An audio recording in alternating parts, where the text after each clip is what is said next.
We have to stay woke. Like, everybody needs to be woke. And you can talk about if you're the wokest or woker, but just stay more woke than less woke. Yeah. Oh, no. That was Kamala Harris admitting she wants everything and everyone to be woke. Gross. We know these leftist politicians don't just want to be woke themselves. They want to force wokeness on us. Often they use woke corporations to force feed wokeness to us. This is what I mean. John Deere, Tractor Supply, Harley-Davidson. What comes to mind when you think of those brands? Classic, all-American based brands. Well, we have a very special guest today who exposed those, even those classic American brands, some of your favorite brands, spending their profits, which means the money that you pay them, on DEI, on the LGBTQIA agenda, and on other woke garbage. Why do they do this when DEI and the LGBTQIA agenda run counter to your values, the values of their customers? What's really interesting is, after Robbie Starbuck exposed Tractor Supply for being woke, Tractor Supply course-corrected, unlike Budweiser, for example. Robbie Starbuck joins us today with this whole story. Plus, you submitted questions, I have answers. Stick around for that later in the show, and your favorite segment and mine, reacting to the craziest TikToks of the week. Welcome, everybody, to The Liz Wheeler Show. It's a new season of The Liz Wheeler Show. What this show won't be: boring, old, ineffectual commentary. Go tune into Fox if you want the generic political yammering that got us into this mess. Small assumptions allow big lies. So The Liz Wheeler Show will challenge everything. On this show, it's be based or our country dies. What does it mean to be based? Stay tuned. All right, because we believe in spiritual warfare around us, we begin this show with a prayer. St. Michael the Archangel, defend us in battle. Be our protection against the wickedness and snares of the devil. May God rebuke him, we humbly pray. And do thou, O Prince of the heavenly host, by the power of God, cast into hell Satan and all the evil spirits who prowl through the world seeking the ruin of souls. Amen.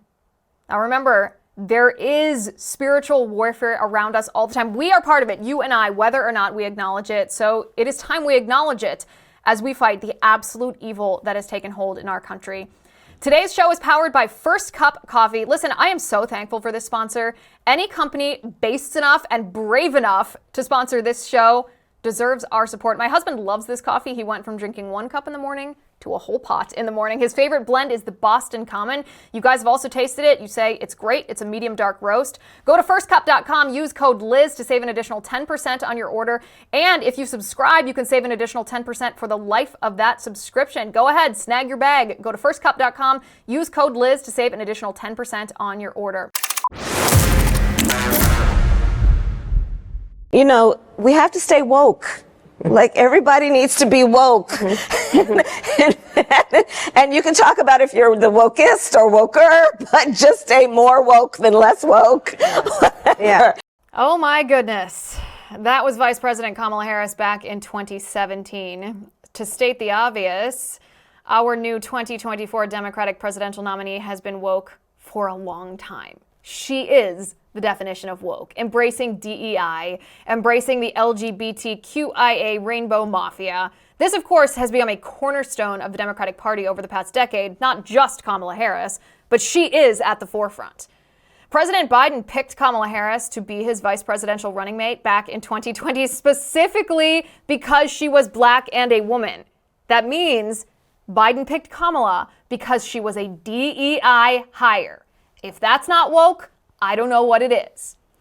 Now that same woke agenda has infected every aspect of the federal government. As we all know, it's not simply the government, though, that DEI has invaded. It's every aspect of our society, especially in corporate America. Of course, you know the usual suspects: Starbucks, Disney, Target, Google. All of these corporations openly embrace that woke ideology. They flaunt it in our faces daily. They even target us with it.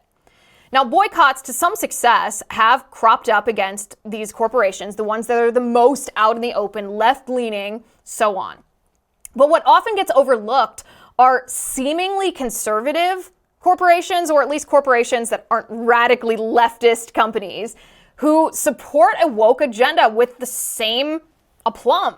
Take, for example, Tractor Supply, whose main office is in the solidly red state of Tennessee, middle America, flyover states, providing farming equipment and other necessary tools to farmers, to ranchers, to millions of everyday red-blooded Americans.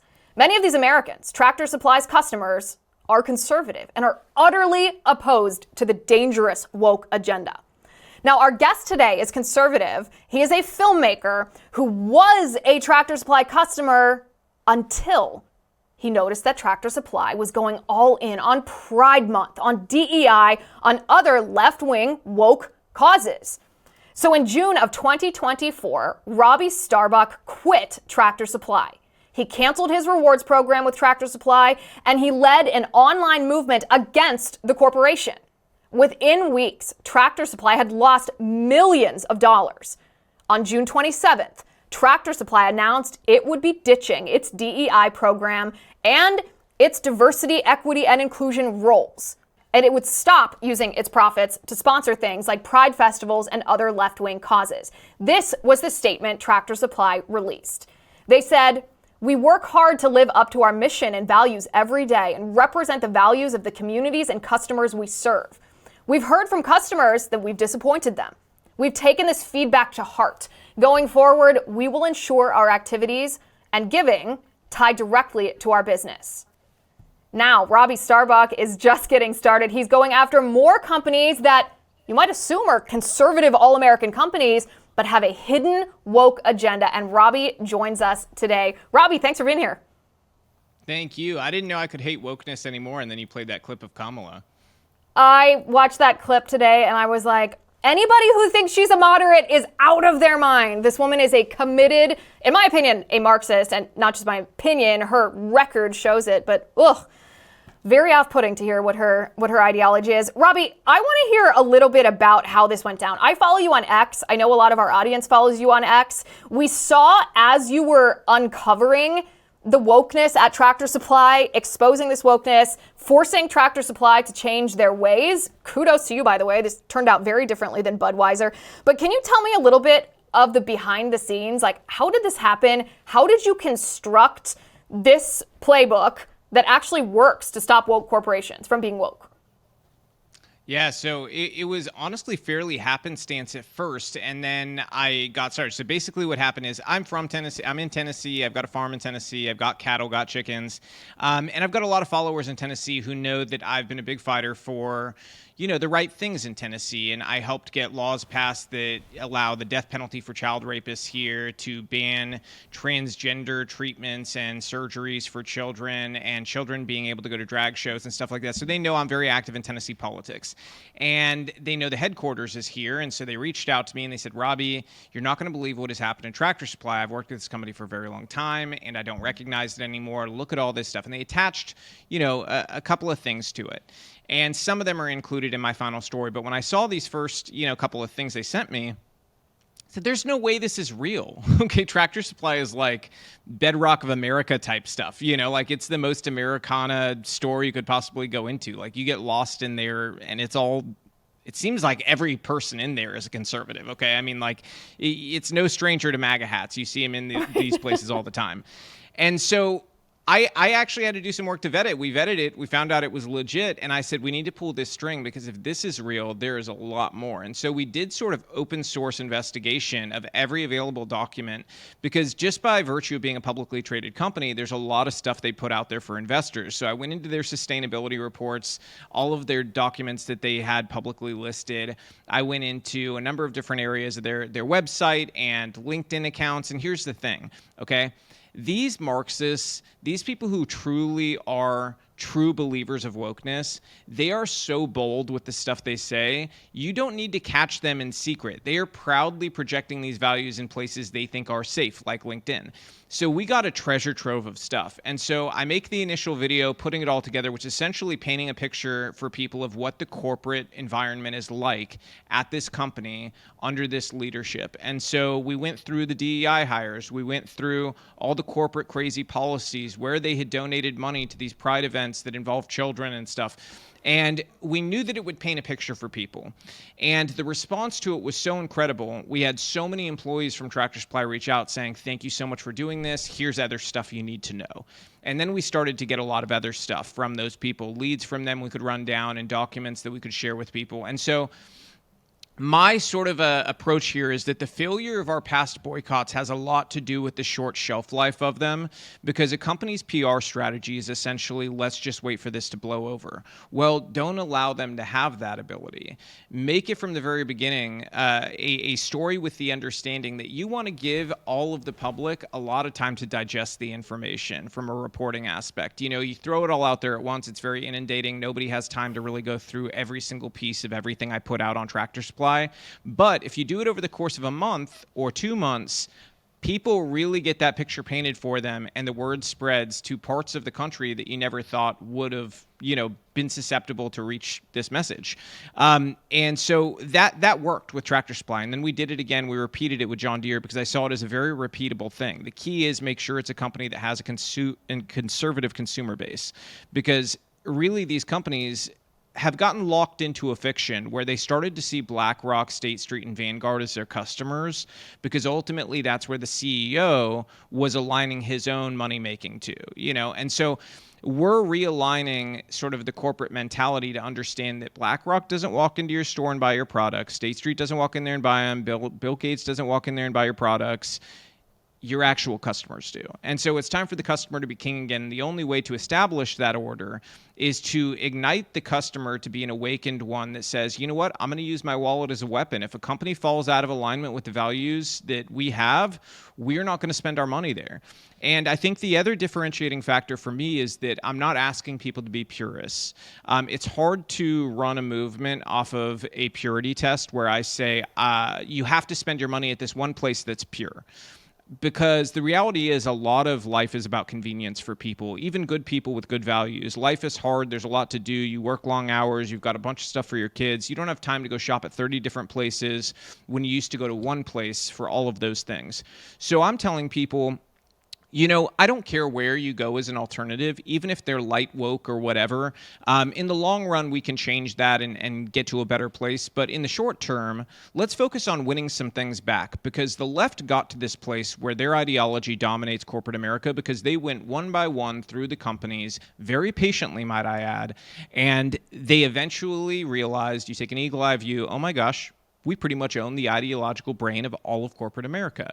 They did it one by one, though. And so we need to sort of have the same mindset of taking these companies back, of like, we will punish this individual company as long as it takes to make the customers aware of what they have become, and the customers can then make the decision. I trust them to make the decision of not spending their money at places that don't align with their values. So ultimately, my thesis was correct. People were angry enough to sort of use their wallet as a weapon.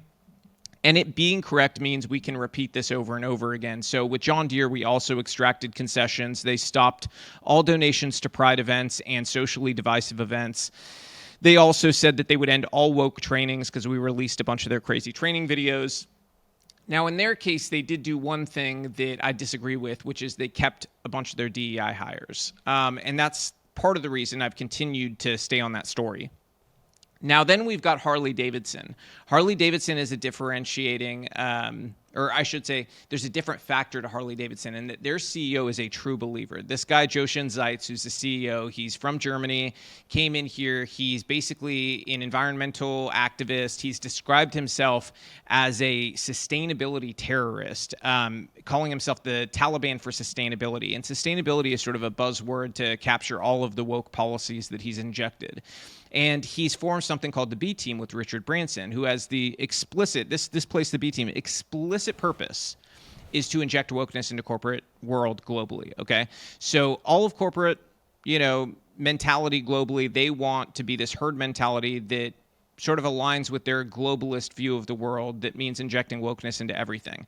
And, that's how Harley became what it became, where they're now supporting the Equality Act openly, which is a total, it's one of those things. It's almost like if you named a bill, the Vote Yes If You Love Puppies Act, but the bill inside mandates that you murder puppies. That's basically the Equality Act in a nutshell.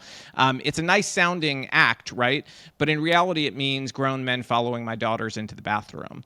It means boys being able to compete against them, steal their scholarships in sports and things along those lines. So it has nothing to do with equality. It has to do with stealing women's rights. But they've aligned themselves to these things, funded Pride, done every crazy thing that you can imagine, including pushing White Fragility on their employees, the book by Robin DiAngelo, which essentially says that America operates from the premise that we're a white supremacist country, period. And so that's a little bit about it, but that's how we got started and how we ended up here. Which is fascinating to me. I think one of my biggest questions is, why do you think that this strategy is essentially effective against Tractor Supply, John Deere, mostly effective against Harley-Davidson, but wasn't effective against Budweiser? Or what's the difference that makes one effective and the other not? So Budweiser is sort of unique in a couple of different ways. One is that they don't rely solely on the conservative consumer at a corporate level to survive, because Budweiser is broken off into so many different brands and categories. And so it's a difficult company to bring to their knees in the same way you can another company structure, depending on what their consumer base is. And so it's sort of the same reason why boycotts against Nike and Starbucks were not effective, because they rely on a much broader consumer base.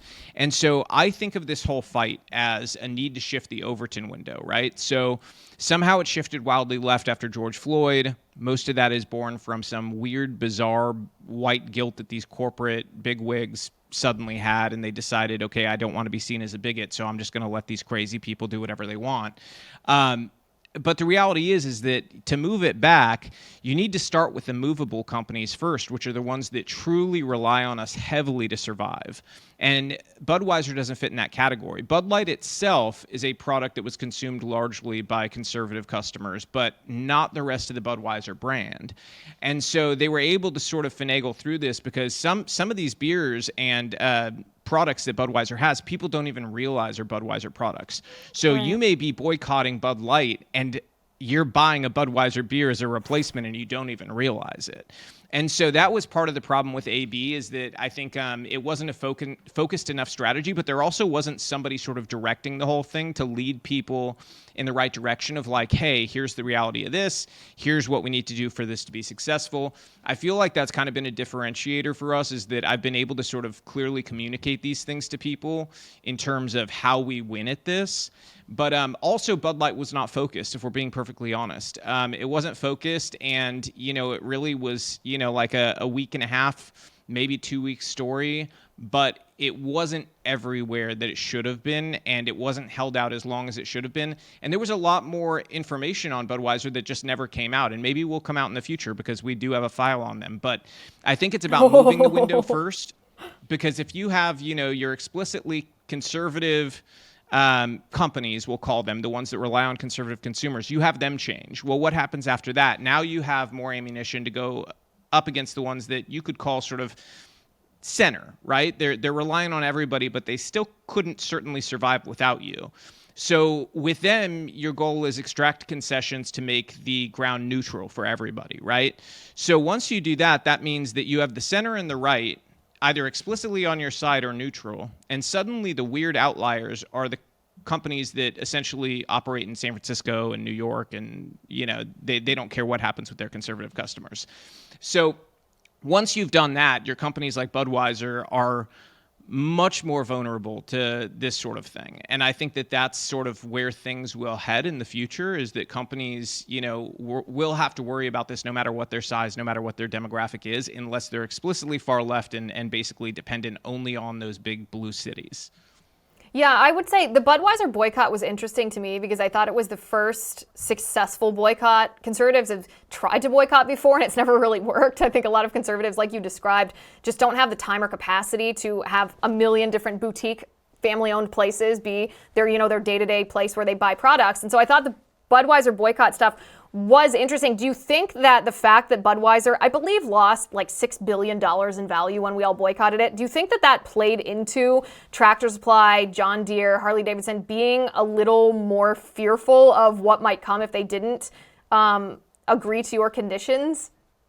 Well, in Tractor Supply's case, they lost almost $3 billion in market cap from when I started to when they made their statement. So I think that money was definitely a factor that they considered, but I think it had a lot more to do with the amount they had watched their own company lose, because it was clearly headed in a negative trajectory. And when they made their statement, the market responded very positively to it. And so I think that that wasn't lost on other companies and other executives who have seen sort of how this is playing out. But I do think for the long-term trajectory of this, Bud Light has value in the sense that, it was the first time we really saw a company truly beat up, We didn't extract the change that should have been extracted, but we saw them beat up and they were clearly damaged by it. And that's important. They're damaged still today. They've lost market share all over the country and in some parts of the world globally. And I think that has extreme value for sort of the corporate psyche because, you've got to imagine these corporate executives, right? Like they operate from the premise, or they're supposed to at least, a fiduciary responsibility to shareholders. So they need to be thinking about what is good for our share price. And so if you're operating from that premise and you have multiple examples of, okay, this is bad for your share price, eventually you start to worry that you're going to be the next target.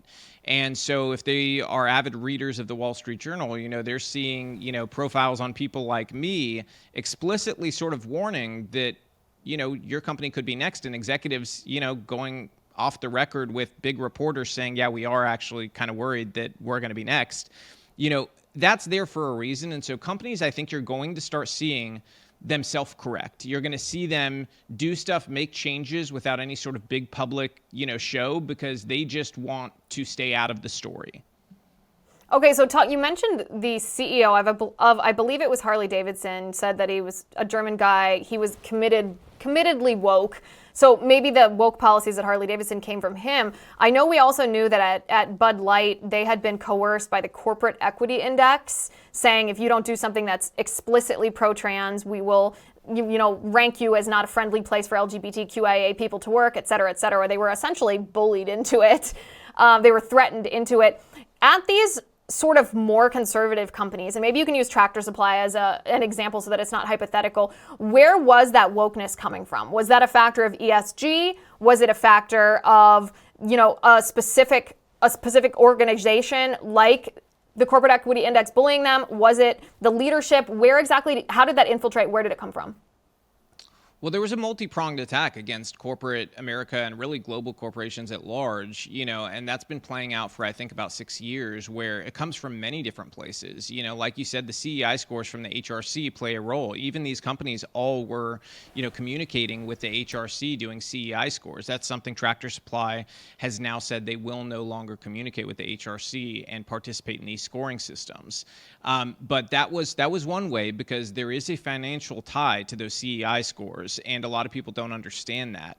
And so, but beyond that, you've got to think this is coming from many different places, okay?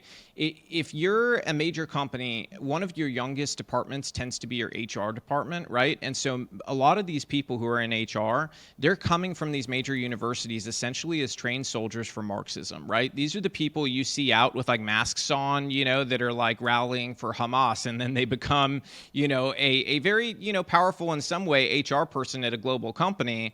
They then have a lot of muscle to project certain values. So if somebody comes, where do you go at work if you have a problem with something? You go to HR, right? Or at least you're supposed to in theory. So if you're at a big company and there's a white privilege training and you find that to be racist or discriminatory in some way, who are you going to go to? You're going to go to HR? Because what HR is going to do is they're going to basically, silently mark that you're some sort of bigot, and you're not going to get a promotion, you're not going to get a raise. There's all these negative impacts somebody's aware of just by virtue of complaining about any one of these things.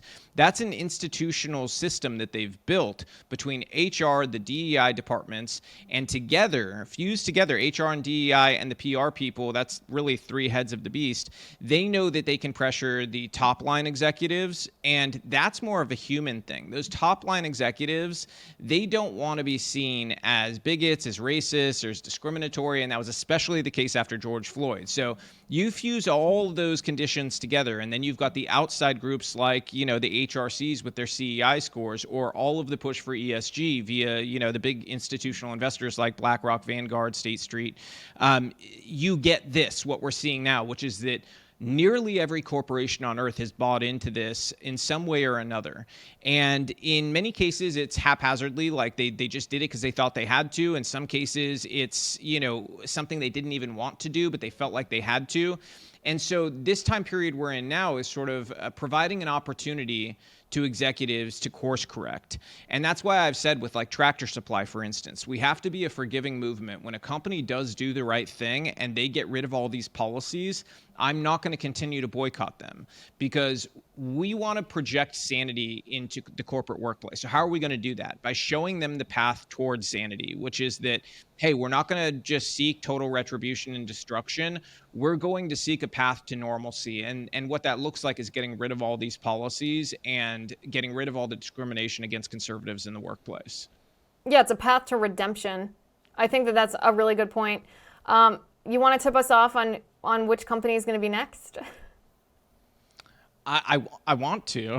I want to, but I can't. However, behind the scenes, I will tip you off to something that I would love for you to be a part of in September, because I think September, I will predict, is going to be the most explosive month of this, and I think will be an international story all over the place. And I think it's going to be the fight that defines a lot of this, and I think it's going to change a lot of things, and I need the help of everybody on our side to make it happen, because I can't do it alone, and you have such a powerful voice, and I think you would make a big difference in this fight too. Oh, I can't wait. That is teeing up something big. Of course, you're welcome back anytime. We love to talk to you. Talk to me about the election real quick. What do you think of Kamala Harris? Is she going to win? I pray she doesn't win. If she does, then it essentially, I have no trust in our elections at that point. I mean, I already have very waning trust in them. Waltz, the guy she picked today as her VP, is essentially, you could describe him charitably as a socialist, or if you're being intellectually honest, a communist wearing lipstick. But that's a distinction without a difference in my book, really. I mean, socialists are not really socialists. They're communists that are trying to hide it. You look no further than, like, I'm Cuban. Fidel Castro didn't admit he was a communist until after he had consolidated power in Cuba. Communists never come up to you and say, hey, I want to destroy your life and steal everything you love, steal your guns, and then basically put you underneath the boot and tell you can never dissent. They lie to you. They tell you pretty things. They say they stand for things that sound nice. And to people who maybe are living in poverty or have had a difficult life, low education, some of those things sound nice. And, we have this broken social contract in America that I think we don't talk about enough when it comes to young people. It's really easy to sort of like make fun of young people in our country, but the truth is it was a lot easier for our parents to be able to buy a house, start a family, than it is today for a young person. And there's a lot of problems there that are really fundamentally a reality that we've broken a social contract as a country, and we need to redefine that and make life easier to really uphold the nuclear family and to project good things from that. We need to incentivize that behavior. And if we don't incentivize that behavior, don't be surprised when we live in a country full of depraved lunatics. And so, I hate that politicians do this thing where they go, this is the most important election of our lifetime. I've always thought it was really annoying. Yeah, they're all the elections are the most important. But honestly, I really do see this as defining for a generation. If Kamala wins and the Democrats are in power, essentially that means they have a system by which you cannot remove them through any sort of peaceful electoral means. I don't see a path where you could, because it would mean they have such a stranglehold over the election systems that it's going to look something more like Venezuela in the future. And I don't want that for my kids. I don't want that for our country. And it's just, my whole lifetime, there were a few things that were very easily true when it came to politics, and a lot changes in politics. But those easily true things are essentially like, it's the economy, stupid, right? And also, when you have really negative indicators in every area, from crime, economy, immigration, all these things, candidates don't do well, and they're a drag on everybody underneath them. And if that is not true, again, in this election, something's very off. Something is wrong. And I think that fundamentally that's going to be the problem, because if she does, I don't think there's going to be a lot of people willing to accept that they won fairly. And that's a big problem with where we're at as a country. I don't want to see our country descend into something like civil war. I think that that's horrific, and I think would be just, I'm a dad. I have 3 kids, 4th on the way. Like, I don't want that for my kids. I don't want that for anybody else's kids. It's a horrific reality to even think about or ponder. But the reality is that, like, this is serious stuff for people, especially people whose families have experienced communism. Like, I think that's one thing that some people born in America miss if they weren't raised with people who had to experience this, sort of like beating it into their head every day. And that's that communism can happen very quickly. This push toward a radical element can happen very, very, very quickly. And you don't realize it until it's too late, too often in history. And I'm just hoping that America as a whole doesn't wait until there's a knock at their own door to realize how dangerous this ideology is that's being perpetuated by Kamala and her new VP, Waltz. That's my hope. That's kind of how I see the election. I really do see it as a battle for civilization at this point in the Western world. Well, listen, what you're saying is, I think, deep and profound and personal, and I agree with you 100%. The question, I think, is strategic moving forward. So we have what you said as both an ideological, a philosophical, and a strategic problem. But we have these people supporting Kamala Harris who are doing like a coconut dance on TikTok. They're not thinking about communism. They're living privileged lives. They're voting on vibes. They're not voting on records. They have been told that socialism is fair and communism is cool. How do you realistically, and this is, I guess, a question, not just you, how does the Trump campaign frame campaigning against her? And I guess in the space of the next month, too, it's not even November. I mean, Democrats really win elections in September. How do you best attack her politically in order to defeat her, assuming that the premise is that there's a fair election?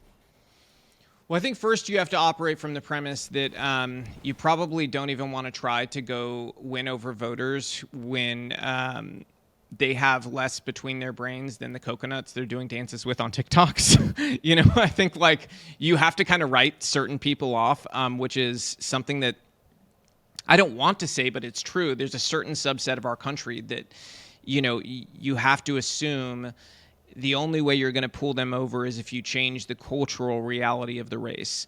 And so there has to be a focus on that, changing the culture of the race. And I do think the Trump campaign, at least elements of it, understand that there has to be sort of a cultural vibe shift, because there are a lot of those people who vote on vibes. The other thing is consistent messaging and making sure that their surrogates are the very best. I haven't seen a whole lot of their surrogate action in media, aside from some existing members of Congress and stuff like that. I think they probably need to up their game in that regard, because like you're facing the Democrats who are literally paying every celebrity under the sun, every influencer they can possibly get to do this.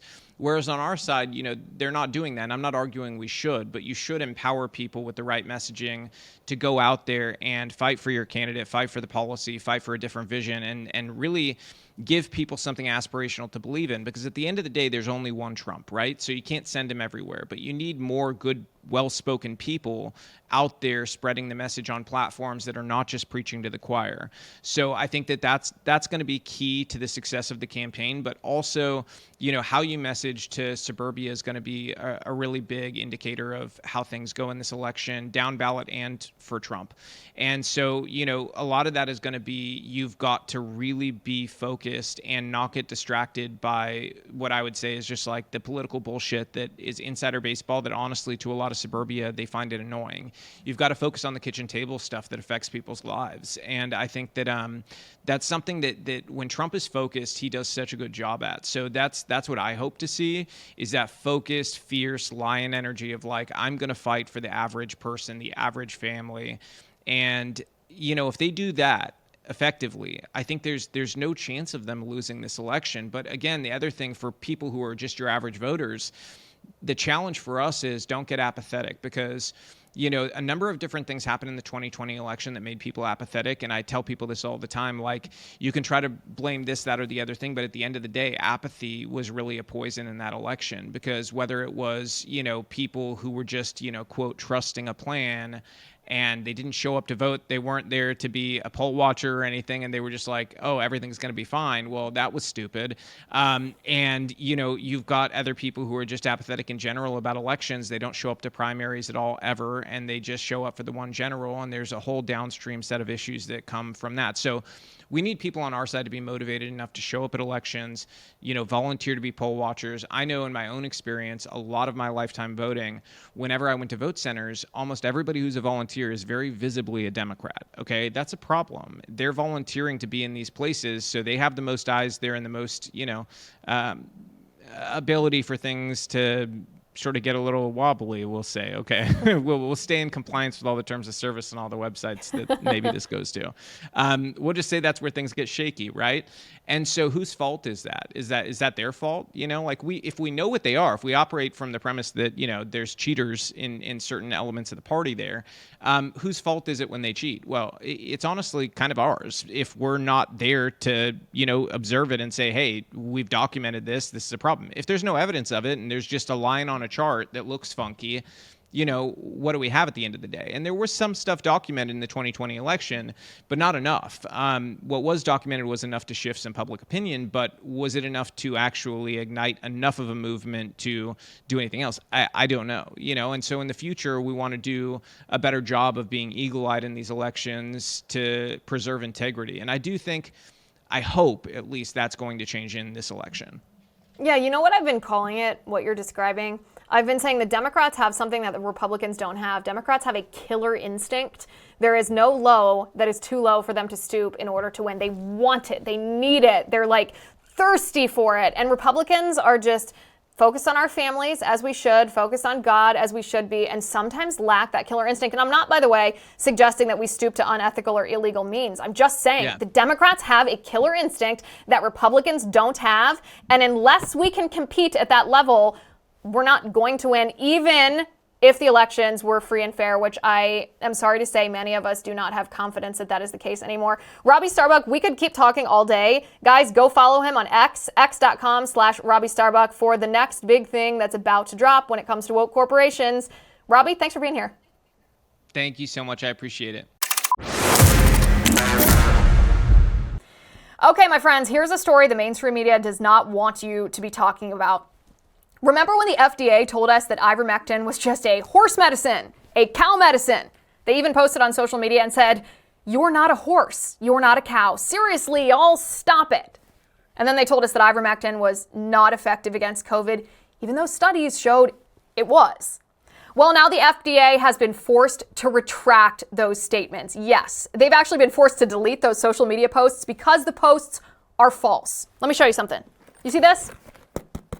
This medical emergency kit from the wellness company has ivermectin in it. Yes, the dreaded horse drug, the cow drug, that is effective against COVID.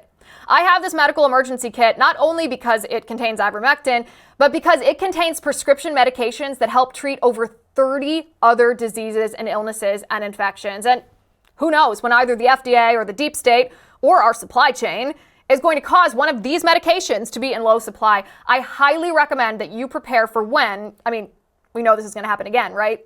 The FDA, this is their playbook. Be prepared. Get your medical emergency kit. If you use my promo code Liz, L-I-Z, you get $30 off. Just go to twc.health/Liz and use my promo code Liz.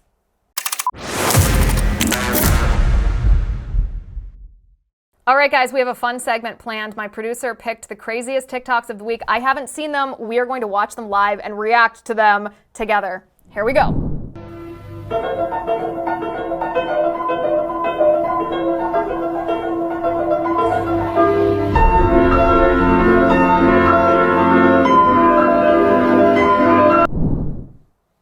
This is what happens if you send your child to a public school. You'll notice the fingers in that video.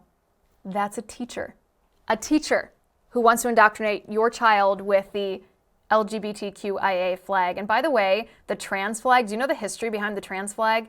The person who created the trans flag, that light blue, light pink, and white, was a pedophile. Yes, a pedophile. I know we're not allowed to say this on YouTube, probably. Go look it up for yourself. So I just got kicked out of a gender reveal party. Everybody's clapping, it's a boy, and I just happen to say, well, let's give it 10 years and see if it sticks. Grandma clutches her pearl. I'm leaving! The receipt's in the bag! I got them a Pride onesie from Target. Okay, I totally don't believe that story. That is not true. Although, when I was pregnant, so I recently gave birth about 4 months ago to my daughter, and one of the funny things that I was saying when people were asking me while I was pregnant if it was a boy or a girl, I was saying, well, we're going to let the kindergarten teacher decide. Guess if it was up to this nutcase, that would actually be the case. I think I got it. Democratic, energetic, inspirational. That's what they mean by DEI and Kamala, right? But wait, maybe DEI means demented, egotistical idiot. What do you think? Gosh, who is this guy? I'm actually kind of impressed that an old dude knows how to use TikTok. That's my first reaction. DEI means Marxism. It means communism. It means discrimination, religious persecution. It means racism. It's a bad, bad thing, and we are already seeing it in our country. I'll be running for president of the United States. And we have states. And they're united. And because, think about it. States should be united. And all the states now, well, they have a president to preside over them. Oh, that's good. You know, I've seen this girl before. I haven't seen this video, but she did a TikTok maybe last week correcting Ben Shapiro because Ben had done an impression of Kamala Harris's maniacal laugh, and this girl corrected Ben Shapiro and told him the anatomy of Kamala Harris's laugh. It's a really funny video. Highly recommend going to look it up, but she does an uncanny impression. I want to talk to the kids. Parents watch the video and then hand the phone over to the young kids. Hi there. I get asked a lot, are you a boy or a girl? And I love that question. And so I wanted to just tell you, sometimes human beings are more than boy or girl. Sometimes we're something else. Sometimes we're both. Sometimes we kind of float in between, and sometimes we're a boy, sometimes we're a girl, because human beings are creatures, and we're wild and exciting. But I want to ask you a favor. If you see a kid like me, or an adult like me, would you be extra nice to them? Would you do me a favor and be very, very kind? Yeah, like anybody, we can feel lonely. And so if you're kind to us, it would be really, really important. So Jeffrey Marsh is the definition of a groomer. If you haven't heard of Jeffrey Marsh, I'm sorry you had to watch that video, but I'm also glad that you watched it. Every adult in America should watch a Jeffrey Marsh video because Jeffrey Marsh is a TikTok influencer whose primary goal is to separate children who he has indoctrinated with gender confusion, separate those children from their parents. He actually gives a playbook for children to cut contact with their parents if their parents will not facilitate a gender transition. And what's worse, the reason that I call him a groomer, he's not just ideologically grooming these children. I suspect he's grooming these children for I don't know what purpose, because he tells these children who he doesn't know on the internet, he tells them, I love you. I care about you. If you need someone to talk to, you talk to me.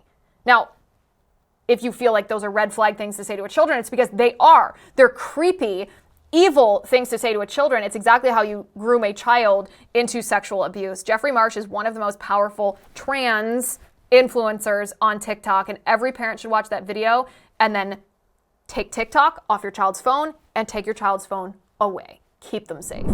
If you don't respect people's pronouns, you're a piece of shit. And you might even go to hell, because if you cause them to self-harm or to take themselves out of the equation, Jesus is going to get you. Oh, as Trump says, wrong, false. It's absolutely not true. Jesus calls us to tell the truth. He says, I'm the way, I'm the truth, I'm the light. The truth of the matter is you are either a boy or a girl. You are not they, them. You are not ze, zer.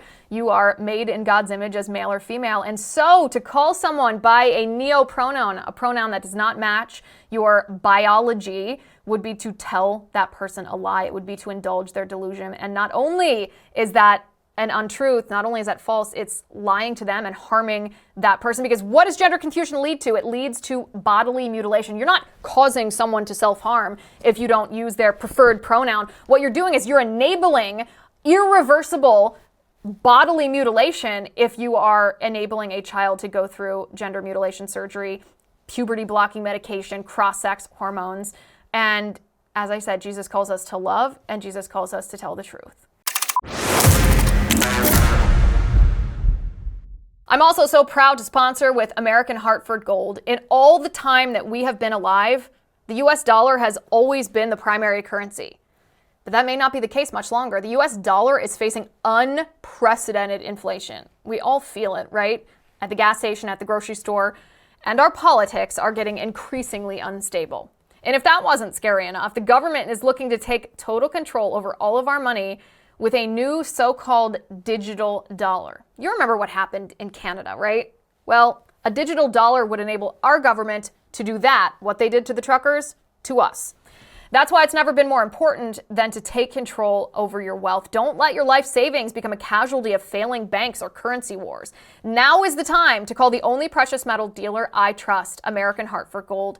They'll show you how to protect your savings, your retirement accounts by diversifying your wealth portfolio with physical gold and silver. With the finest products, amazing customer service, and a buyback commitment, American Hartford Gold has a 5-star rating from thousands of reviews and an A+ from the Better Business Bureau. American Hartford Gold supports content like this that's committed to bringing you the truth. Tell them I sent you. They'll give you up to $15,000 of free silver on your first order. Call them now. Click the link in the description of this episode or call 866-996-5172. That's 866-996-5172. Or if you prefer text messaging, text Liz to 998-899. Again, the phone number to call is 866-996-5172 or text Liz to 998899. All right, guys, welcome back. This is our question and answer segment of the week. I posted it on Instagram this time, and I said, ask me anything. You guys sent me some spicy questions, so let's get to it. And by the way, I am going to shout you out by name for these questions. So this is not an anonymous Q&A here. We are going to start with Ernest says, why should a black man from the inner city vote for Trump? Ooh, Ernest, good question. The first reason that you should vote for Trump is simply because the Democrats try to stereotype you, control you, tell you how to think, and take your vote for granted as a person with black skin. Because remember, we are all people first. Our skin color actually has nothing to do with our character, shouldn't have a lot to do with our identity. The Democrats have been taking advantage of black people for years. They have caused the breakdown of the black family, which has led to out-of-wedlock births, which has led to absent fathers. When you have an out-of-wedlock birth, this breakdown of the family, it leads to increased drug usage, gang membership. Young men are more likely to join gangs. It leads to this. It's not really a school to prison pipeline. It is a broken black family to prison pipeline. It is devastating what the Democrat Party has done to black people. And what they do to black people is, while they're destroying the black family, they simultaneously say, here are some benefits, here's some money to make you keep voting for me. It's absolutely disgusting the way Democrats treat black people. So that in and of itself is a reason to never vote Democrat again. But then, of course, all you have to do is look at the record of President Trump when he was president to know that his policies serve black people. His policies are very advantageous to black people. Think about, for example, the black unemployment rate, the lowest it's ever been. Think about, there are arguments on both sides of the aisle or even among conservatives about the criminal justice reform, but that was widely supported by black people. You can talk about things like election integrity, voter ID. Black people support this. There's the child tax credit, which benefits black people. Our overall safety and security as a country, getting us out of forever wars, benefits black people. A strong economy benefits black people. Donald Trump was certainly a president that was representing in his first term those who had been forgotten, whether this was the white working class, whether this is black people from the inner cities. He got critical race theory. He was against critical race theory, helped get it out of a lot of schools. He tried to protect children from transgender ideology. These are all things that black people support on a policy basis. So in my opinion, it's not even a difficult choice. This shouldn't even really be a question. It's like, it's sort of the same from my perspective as a woman when people say, how can a woman vote for Donald Trump? Well, like, it's easy. Why would any woman vote for Kamala Harris? We're going to do a whole episode on that, but those seem like pretty good reasons to me, Ernest. You'll have to let me know what you think. Okay, then we have a question Oh, Glenn. Glenn Christmas says, why do you support buying babies? Like Dave Rubin, whom you praised for this very act. That is not true, Glenn. So let's back up here and I'll answer your first question first and then your false assertion second. If you're talking about in vitro fertilization, IVF, I do not support it in any circumstance. I think it is immoral. I think it is wrong. I also think it's a very sensitive topic because it is, a lot of people have undergone in vitro. A lot of people suffer from infertility, and in vitro has given them the opportunity to have a baby. As someone who miscarried years before my first child and had trouble conceiving my first child, I am extremely empathetic to how painful it is to suffer from infertility, how hopeless it seems, how heartbreaking it is.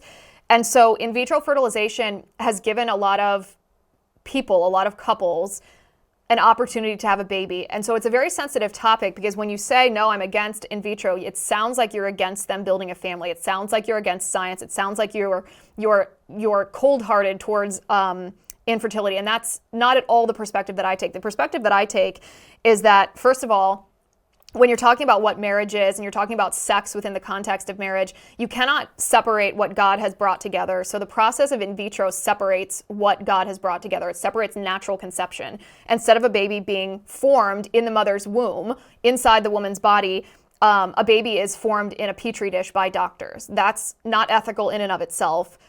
Secondly, when in vitro is happening, meaning when these babies are being formed in petri dishes, there are quote unquote extra embryos that are created. An embryo, of course, is just the scientific term for a stage of development, which means that that's a baby. And what happens in vitro is oftentimes these extra embryos are frozen for years, for decades. We don't actually know what's going to happen to all of them because this technology is so relatively new. But these are people that are put on ice, and that's incredibly immoral, incredibly unethical. Many of them are also destroyed, which is the exact same as abortion. It is a human life that you are destroying. And this is done both the frozen embryos, but also inside the womb. When in vitro happens, there's such a low chance of that baby being able to take hold artificially in a mother's womb that oftentimes multiple embryos are inserted into the woman. And then if she happens to conceive multiples, there's something that the doctors called selective reduction, which is just aborting all of the other babies except for the one baby that the woman wants. So it's fraught with ethical issues, even in a case where it's a married man and woman who are undergoing the fertility issues. It's fortunately not the only or even the best way for couples to address infertility. I myself used the NAPRO technology for my husband and I to address the issues that my body was having with progesterone. That's actually more effective than in vitro anyway. So there are certainly other options that I would recommend for couples to undertake if they're struggling from infertility. In regards to Dave Rubin, a couple of things. First of all, Dave Rubin is a friend of mine. He's been incredibly loyal, incredibly encouraging. He's a very smart man. And no, we don't agree on everything. We have different religions. We have different views on marriage. We have different views on sex. And that's okay to have friends who have differing viewpoints. It doesn't mean that I am giving moral permission, not that he asked, but it doesn't mean that I'm giving moral permission or enabling choices that he makes that I disagree with. But he is a personal friend of mine and has been for a very long time. And so what you do when there's a situation where a personal friend is doing something that you might disagree with is you don't talk about it in public the same way. There's been so many people over the years who have asked me to talk about Dave Rubin's situation. He's gay, married to a man, and they have 2 children that they hired surrogates for. They bought eggs and were created in vitro. And people have asked me to comment on this, and I haven't because he is a close personal friend. I've discussed with him as a close personal friend these issues, and I would never reveal a conversation that I had with a close personal friend.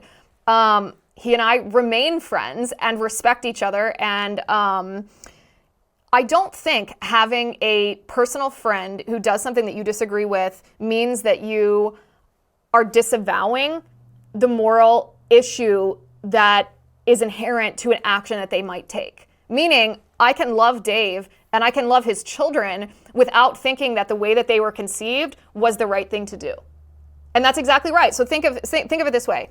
If you knew someone, a 16-year-old girl who got pregnant out of wedlock, do you forever view that child as being born out of wedlock, as illegitimate? Does that child have a stigma to it? Well, the answer to that is no. That child didn't do anything wrong. That child is not responsible for the terms of his or her conception. That child was made in the image and likeness of God, and we should treat that child as such and welcome that child into society.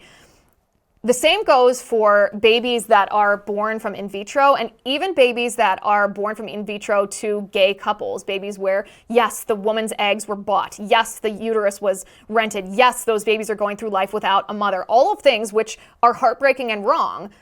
But the way that we treat those babies shouldn't be impacted by the terms of their conception. So I love those babies. I support those babies. I look at those babies for the people that they are, the little boys that they are, not based on the terms of their conception or my the moral implications of that. So I know that's a long answer to a short question, but the second part of your statement that you said, do you support buying babies like Dave Rubin, who you praised for this very act? That's incorrect.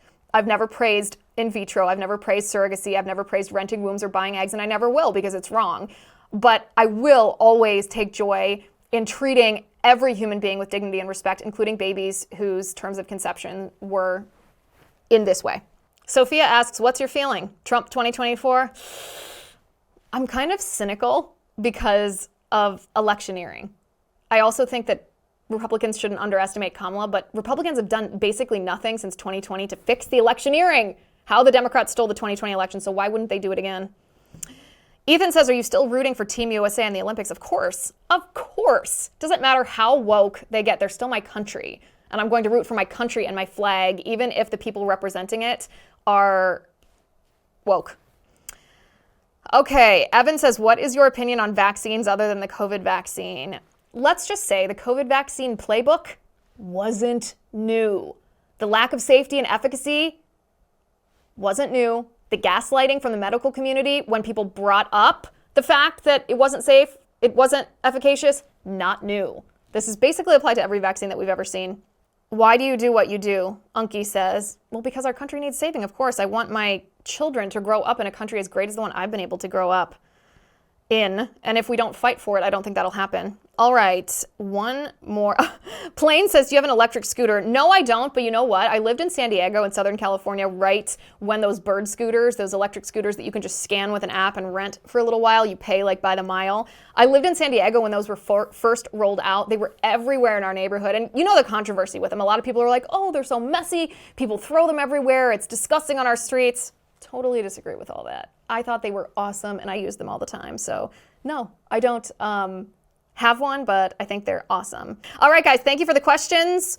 We will do this again. I love reading all of your questions. Love it. And I'll let you know where to submit them next time. Maybe it'll be Instagram. Maybe it'll be YouTube. Maybe it'll be Locals. Maybe it'll be X. I'll let you know. Thanks for watching today. Thanks for listening. I'm Liz Wheeler. This is The Liz Wheeler Show.